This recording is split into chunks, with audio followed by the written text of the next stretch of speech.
Stan was absolutely obsessed with the beach. The moment he dove into the ocean, he spotted a few guys having the time of their lives on jet boots. He immediately called Steve over to join in, but Steve was terrified. He was always worried there might be sharks in the water. To prove there was nothing to be afraid of, Stan swallowed an entire bucket of sand right then and there. The next second, he passed out cold. Luckily, Roger revived him with a more intense form of CPR.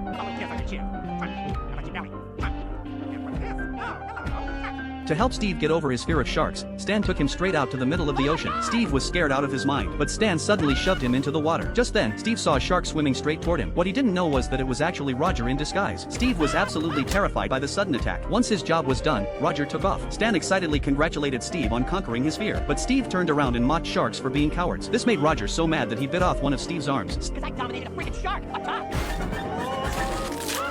Stan was scared out of his wits. At the hospital, he forced Roger to cough off Steve's arm, but when Stan was about to reattach it, Steve decided his wound was a badge of courage, so Stan secretly stashed the arm away. From that point on, Steve started playing more extreme games of bravery. The two of them even jumped off a cliff together. Stan really loved how confident Steve had become. That night, they climbed up a bridge. Steve walked along the edge. Roger thought Steve was getting out of control, but Stan thought he was doing great. Then Steve started performing all kinds of dangerous stunts. Stan couldn't have been more proud. But after that, Steve's behavior became more and more extreme. He'd pick fights at the drop of a hat. Even when he got beaten up, Steve kept on smiling. Realizing how serious things had gotten, Stan tried to bring Steve back to his senses. But Steve was convinced he was now the bravest person alive. With no other choice, Stan came clean about the whole thing. When Steve learned the truth, he fainted on the spot. Later, when Stan went to visit his son at the hospital, Steve had vanished without a trace.